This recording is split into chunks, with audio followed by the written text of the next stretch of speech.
بہت سارے نشے لوگوں کو لگے ہوئے ہوتے ہیں. ہر آدمی کوئی نہ کوئی نشہ کرتا ہے. کوئی دولت کا کرتا ہے, کوئی شہرت کا کرتا ہے, کوئی اپنی تعریف کا نشہ کرتا ہے. دو چار لوگوں سے تعریف سن کے مطمئن ہو جاتا ہے. ناراض تو نہیں ہوگی اس جملے سے آپ؟ کرتے ہیں لوگ دولت کا نشہ بھی. یہ جب نقصان ہوتا ہے تو بندے بیمار نہیں ہو جاتے؟ پیسے ڈوب جاتے ہیں تو لوگ بیمار نہیں ہو جاتے؟ تو اس کا مطلب یہ ہوتا ہے کہ نشہ ٹوٹ گیا ہے. اب بہک ہوئے ہیں نا تھوڑے سے تو کانپتے ہیں, تڑپتے ہیں, پریشان. نشہ ہی اسی طرح ہی کرتا ہے نا, نہیں ملتا تو پریشان ہوتا ہے. یہ سارے نشے ہیں, مختلف قسم کا نشہ. اب مانتے نہیں اس بات کو, تسلیم نہیں کرتے, کیونکہ تسلیم کرنا بڑا مشکل کام ہے. اس کے لیے تو بڑی ساری چیزیں جو ہیں وہ دبوچ کے اور بڑی سارے رستے پھلانگ کے آنا پڑتا ہے, تو بڑا مشکل ہے ماننا, ورنہ کرتے ہیں ہم. ہمارا مزاج ہے. یہ گھومنے پھرنے کا, دنیا دیکھنے کا بھی ایک نشہ ہے. یہ بہت ساری باتیں کرنے کا بھی ایک نشہ ہے. گپ شپ کا بھی ایک نشہ ہے. دو چار لوگوں کی جب تک پگڑیاں نہ کھول لیں, بعض لوگوں کو نیند نہیں آتی. یہ غیبت کا, چغلی کا, بددیانتی کا, یہ بھی ایک نشہ ہے. اس پر ملا رومی رحمۃ اللہ نے بڑا کلام لکھا ہے. وہ کہتے ہیں مانگ کے کھانے کا بھی نشہ ہے, مانگ کے کھانے کا بھی نشہ ہے. وہ کہتے ہیں کہ ایک بھیک مانگنے والی خاتون تھی, تو بادشاہ کے پاس بھیک مانگنے آئی, تو بادشاہ کو پسند آ گئی, اس نے شادی کر لی. اب اس کو عادت تھی بھیک مانگ کے کھانے کی, تو وہ کنیزوں سے کہا کرتی تھی کہ فٹافٹ نہ روٹی لے کے آیا کرو, میں 2-3 دفعہ مانگوں تو پھر لایا کرو. کیونکہ ایک نشہ ہے نا, تو میں مانگوں 2-4 دفعہ تو پھر. تو انسان بہت سارے نشے کرتا ہے, یہ مانتا نہیں. یہ موبائل, یہ فیس بک, یہ سارے نشے ہی ہیں. اپنی فوٹو لگا لینا, سارا دن اسی کو دیکھتے رہنا. اور بڑے بڑے سیانے بندے جو وزادار ہیں, بڑے وزادار لوگ ہیں, لیکن وہ بھی سنجیدگی کے قائل نہیں, اس طرح کے نشوں کا شکار ہیں. یہ سارے نشے ہیں جو ہم نے پال لیے. ہمارے صوفیاء, ہمارے بزرگ فرماتے ہیں کہ تم اس طرح کرو, اگر سارے نشوں سے بچنا چاہتے ہو تو سجدے کا نشہ شروع کرو, سجدے کا نشہ شروع کرو. یہ نا اقبال کہتے ہیں عطار ہو, رومی ہو, رازی. آپ بات کو سمجھیں, عطار ہو, رومی ہو, رازی ہو, غزالی ہو, کچھ ہاتھ نہیں آتا بے آہ سحر گاہی. کہتے ہیں بہت بڑا صوفی ہو جیسے فرید الدین عطار تھے, بہت بڑا تصوف کا امام ہو جیسے امام غزالی تھے, بہت بڑا تفسیر کا استاد ہو جیسے امام رازی ہو. عطار ہو, رومی ہو, رازی ہو, غزالی ہو, پر کچھ ہاتھ نہیں آتا بے آہ سحر گاہی. اگر سویرے اٹھ کے روتا نہیں نا اللہ کی بارگاہ میں, اگر تہجد نہیں نہ پڑھتا, تو کچھ ہاتھ نہیں آتا بے آہ سحر گاہی. پھر اس کو کوئی چیز نصیب. میری بات کی سمجھ آ رہی ہے آپ حضرات؟ جب تک آپ سویرے نہیں اٹھتے, آپ اللہ اللہ نہیں کرتے, آپ کو نوافل کا چسکا نہیں, عبادت کا مزہ نہیں. فرمایا میری عبادت کرو, یہ شوق پیدا کرو, میں نے تمہیں پیدا کیا ہے. ہم لوگوں کے نشے ہیں, مختلف نشے ہیں, بڑا عجیب رنگ ہے. محفل کی صدارت کرنے والے بڑے پیر صاحب, بڑے القابات, بیچ میں سے بندہ تلاش کرنے سے بھی نہیں مل رہا, اتنے بڑے لقب ہیں اس کے. لیکن وہ سج سنور کے 2.5 گھنٹے بیٹھا رہا محفل میں, اور نماز کا وقت آیا تو اس نے مختصر سی پڑھی, وہ نکل گیا. ہلکے سے سجدے کیے. اتنا بڑا عشق رسول, نعت خواں, ہو کیا بات ہے. اور عشق رسول کا بہت بڑا پیغامبر, بہت بڑا مبلغ, اور بیچارہ سمجھ ہی نہیں سکا کہ اللہ کے رسول نے فرمایا تو نماز پڑھ میری آنکھیں ٹھنڈی ہو جائیں گی. تو یہ نشے کے عادی تو ہیں, پر حقیقت کے قائل نہیں ہیں. یہ بس ٹھیک ہے, خوابوں کی دنیا میں لوگ زندہ ہیں, پر جن کو یہ جو نشہ تھا نا عبادت کا, یہ میرے رسول پاک کی چاہت ہے, یہ میرے نبی کریم علیہ السلام کی. آپ دیکھیں نا, حضور مہینوں جا کے غار حرا میں بیٹھتے. کیا وہاں تبلیغ کرتے تھے؟ کوئی کتاب لکھتے تھے؟ رسول کریم علیہ السلام مہینہ رہتے غار حرا میں. کوئی نہ مجھے دیکھے, کوئی نہ مجھے ملے. حضور یہاں کیا ہے؟ فرمایا میں اپنے رب کی عبادت کروں گا. نبی کریم علیہ السلام نے سجدوں کے ساتھ پتھروں اور پہاڑوں کو آباد کر دیا, سجدوں کے ساتھ. آپ کا سجدہ آپ کو بہت ساری چیزوں سے چھڑا لیتا ہے. یہ بہت ساری جگہوں سے جھکنے سے بچا لیتا ہے۔ صوفیاء اولیاء یہ کیا کرتے تھے؟ یہ سجدے کا ذوق ہی تو پیدا کرتے تھے۔ سجدے کا ذوق شاہ عبدالعزیز دباغ رحمۃ اللہ تعالی علیہ اپنے مریدوں سے فرمایا کرتے تھے کہ اگر تم پکے نمازی بن جاؤ نا، تہجد گزار ہو جاؤ، تو میرے پاس آنا جانا چھوڑ دینا۔ عرض کی حضور کیوں؟ فرمایا میں تمہارے اور رب رسول کے راستے میں رکاوٹ نہیں بننا چاہتا، اور میرا مقصود ہے تمہیں وہاں تک پہنچانا۔ جب پہنچ گئے تو پھر میری ضرورت ختم ہو گئی۔ ہاں کبھی وسوس آئے، شک پیدا ہو، تکلیف ہو تو آنا، ورنہ میں نہیں چاہتا کہ میں رکاوٹ بنا رہوں۔ تم اللہ اللہ کرو، اس مالک کو راضی کرو۔ میرے رسول پاک علیہ وسلم نے فرمایا بندہ اللہ کے سب سے قریب اس وقت ہوتا ہے جب وہ سجدے کی حالت میں ہوتا ہے۔ کس کے قریب ہوتا ہے؟ اللہ کے سب سے قریب ہوتا ہے۔ وہ بڑا نیڑے ہے رب کے، بڑا قریب ہے، اس لیے کہ وہ حالت سجدہ میں۔ وہ جب سجدے کرتا ہے نا، اس کی بارگاہ میں جب جھک جاتا ہے، آپ ذرا سجدے کی کیفیت دیکھیں نا، زبان بھی یہاں ہے، آنکھ بھی یہاں ہے، کان بھی، عقل بھی ساری، اس نے سارا کچھ رکھ دیا سجدے میں۔ آپ وہ کبھی پیچھے جائیں تو دیہاتوں میں کہا جاتا تھا ناک سے نکیریں نکالو، بہت بڑی سزا ہوتی تھی نا، ناک سے نکیریں نکالو، بڑی سزا ہوتی تھی۔ تو اس نے کہا مالک مجھے کسی نے کہا نہیں، پر دیکھنا میں نے رکھ دی ساری عقل سجدے میں، اور رکھ کے کہا کیا؟ سبحان ربی یا اللہ، اللہ میں پست ہوں تو اعلیٰ ہے، اللہ تو میرا رب ہے اور تو سب سے اعلیٰ اتنا۔ اور فرمایا جب یہ اس کیفیت میں ہوتا ہے تو پھر یہ اپنے رب کے قریب ہوتا ہے۔ کثرت عبادت، نوافل۔ ہمارے ہاں عمرے کی قرآن اندازی محفلوں پہ ہونے لگ گئی ہے، حالانکہ حدیث سے ثابت نہیں۔ میں دوستوں سے کہتا ہوں جائز ہے، کرنی چاہیے، عمرے کی قرآن اندازی جائز ہے، پر کسی حدیث میں نہیں آئی کہ قرآن اندازی کرو عمرہ کرو۔ حدیث میں قرآن اندازی یہ آئی ہے کہ نبی پاک علیہ السلام نے فرمایا تمہیں پتہ چل جائے نا پہلی صف کا ثواب کتنا ہے، تم قرآن اندازی کرو۔ عمرے کی قرآن اندازی کا تو پوسٹر چھپتا ہے، تو یہ والی قرآن اندازی کب ہونی ہے؟ ہونی چاہیے کہ نہیں؟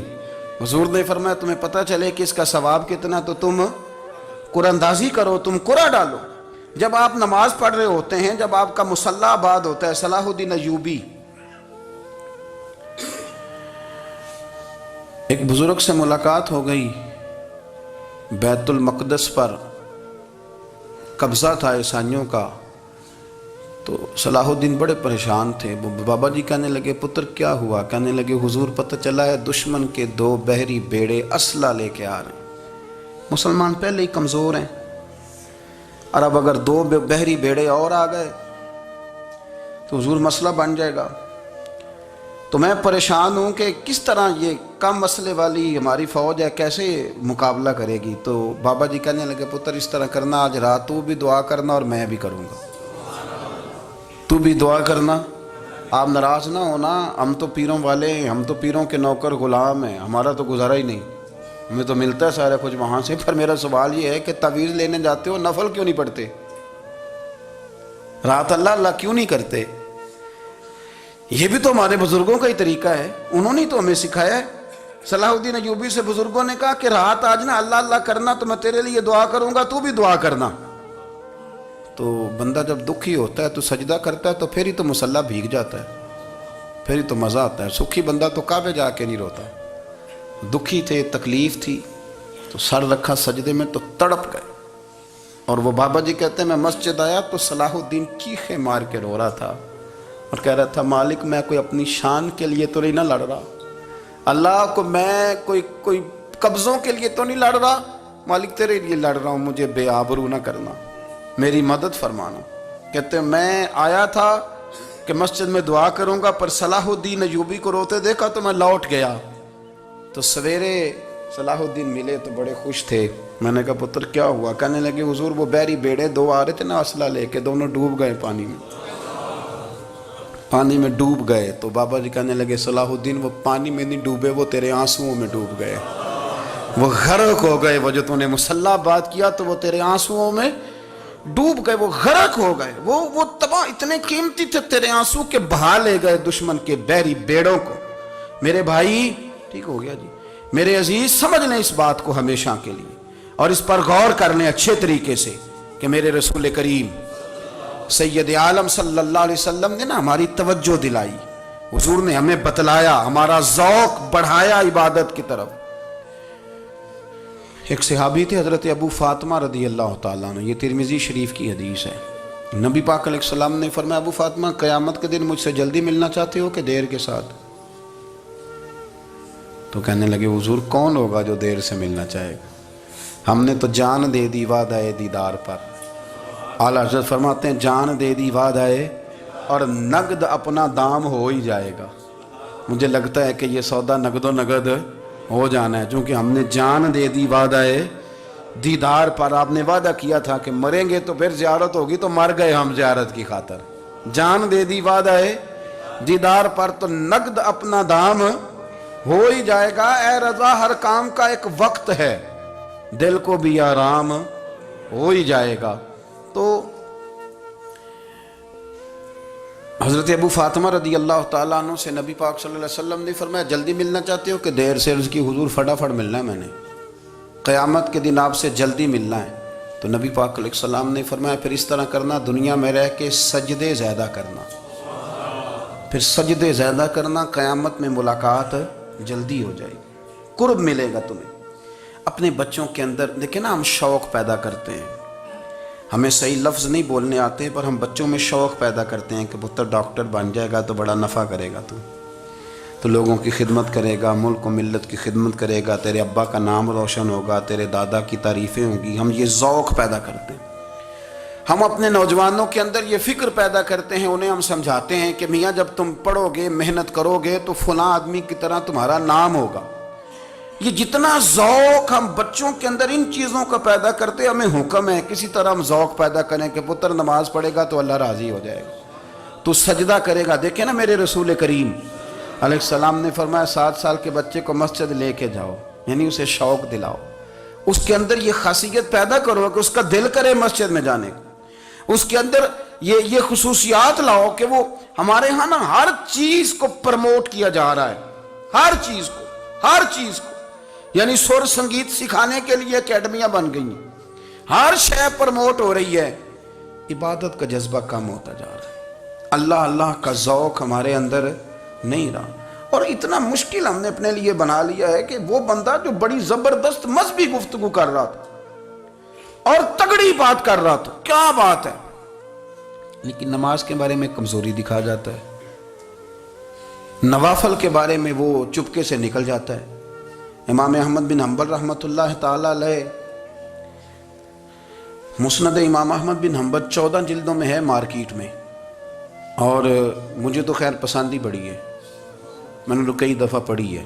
اور کیا بات ہے امام احمد بن حنبل کی، کیسے تگڑے قسم کے محدث تھے اور اللہ نے کتنا انہیں اعزاز عطا فرمایا ہوا تھا۔ یہ کوڑے بھی کھاتے تھے دین کی خاطر، سارا کرتا لہو سے بھر بھی جایا کرتا تھا، بڑا اعزاز والا شخص تھے، بڑے اعزاز والے۔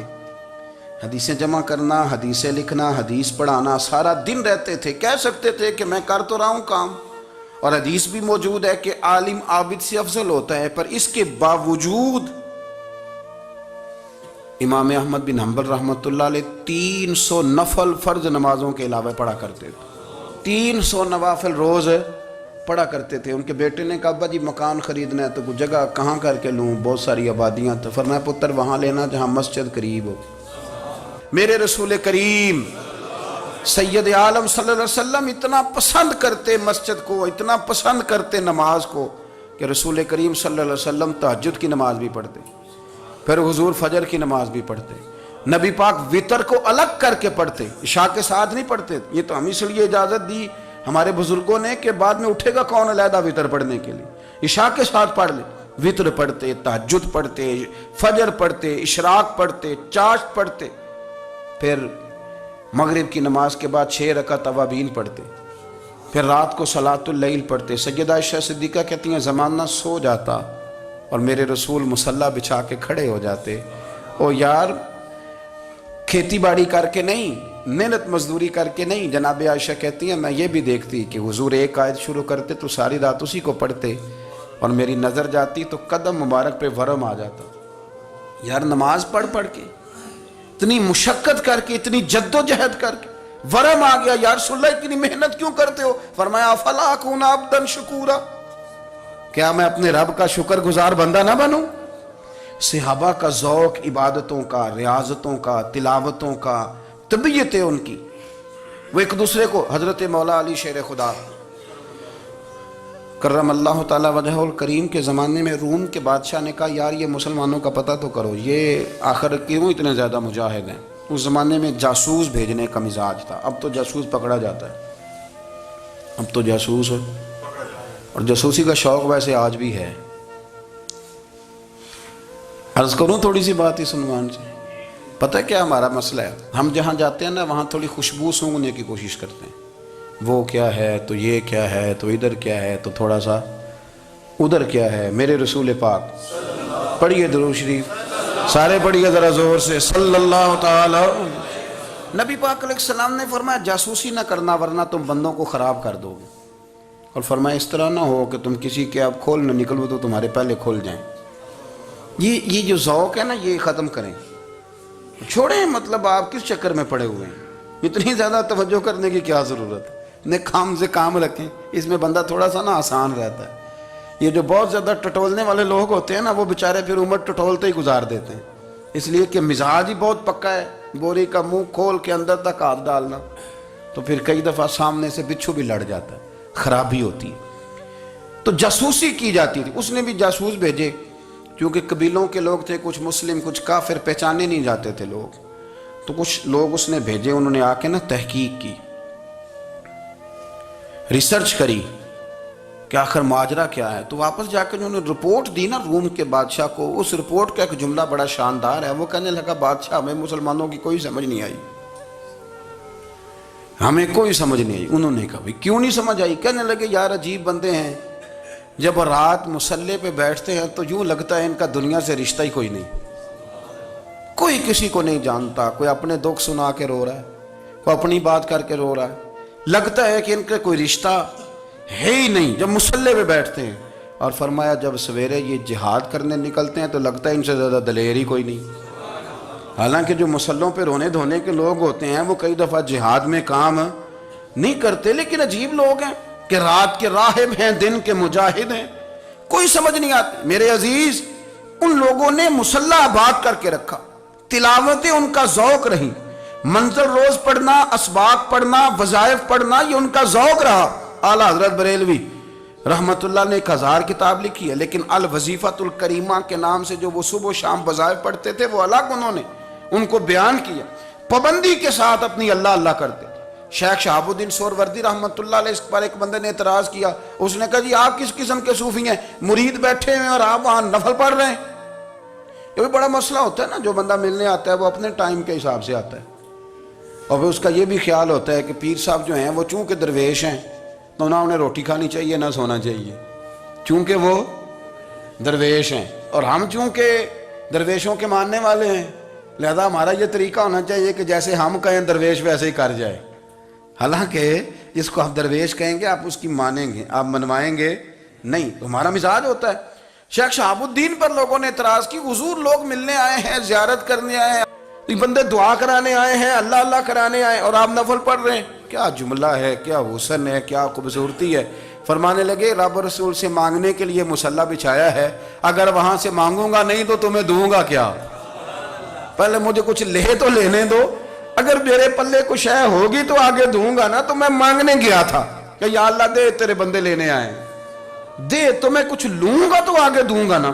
لیکن ہمارا یہ سٹیٹس، یہ مزاج، یہ شعور نہیں ہے. گپیں، کہانیاں، داستانیں، گفتگو، خطابت، واز، کیا بات.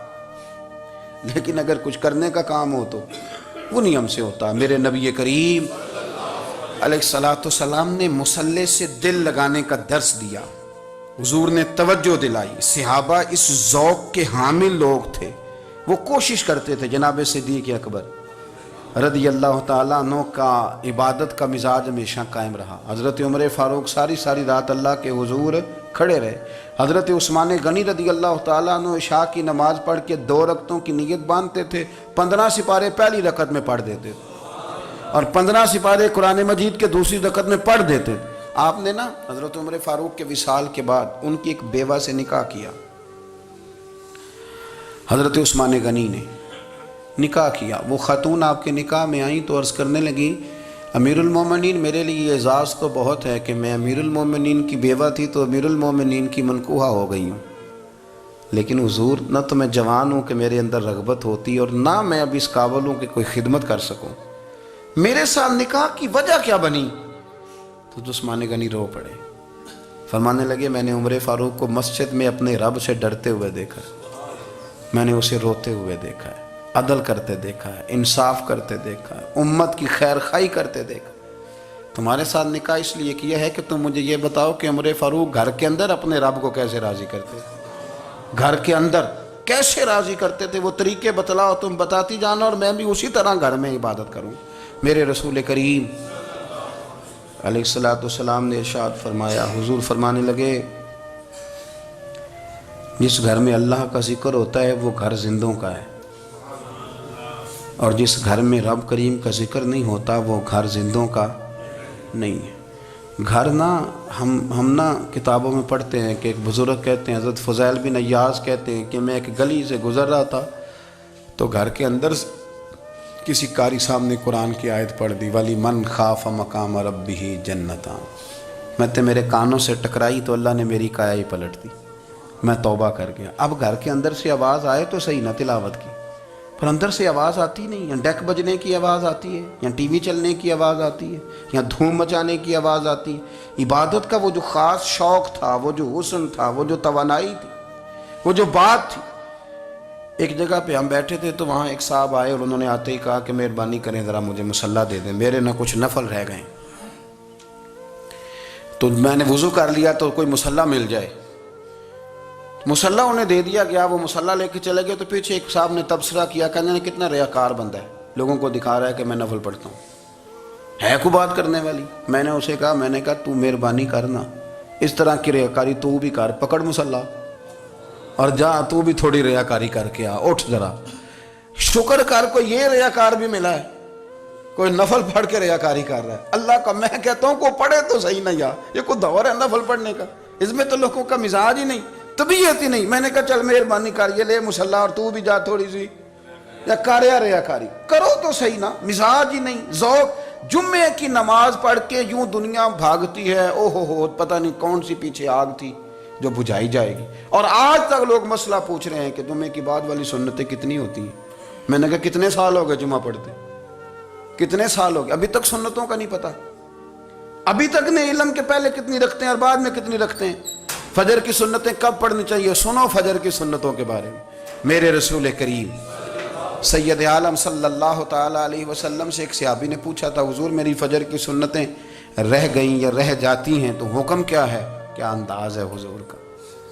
بخاری مسلم کے لفظ سنو, حضور سید عالم صلی اللہ علیہ وسلم فرمانے لگے. اس نے کیا پوچھا تھا, حضور جواب کیا دیتے ہیں, فرمایا فجر کی سنتیں کبھی نہ چھوڑنا, فجر کی پہلی 2 سنتیں کبھی نہ چھوڑنا. یا رسول اللہ صلی اللہ تعالیٰ علیہ وسلم میری رہ گئی ہیں, رہ جاتی ہیں. فرمایا فجر کی 2 سنتیں نہ چھوڑنا, فرمایا فجر کی پہلی 2 سنتیں مجھے دنیا اور دنیا کے اندر جو کچھ ہے وہ سب سے زیادہ پیاری ہے. فجر کی 2 سنتیں دنیا اور دنیا میں جو کچھ ہے مجھے وہ سب سے زیادہ پیاری ہیں, اس لیے فجر کی سنتیں نہ چھوڑنا. اپنا ذوق, اپنی طبیعت, ہم نے نا ذوق غلط بنا لیا ہے. اگر 20 بندے کہہ بھی دیں گے تو نے بڑی شاندار تلاوت کیا تو کیا اس سے بنے گا, 100 بندہ کہہ بھی دے تیری کیا بات ہے, کیا بات ہے نعت خاں کی, کیا بات ہے علامہ صاحب کی, پیر صاحب کی, پیر مہر علی شاہ صاحب,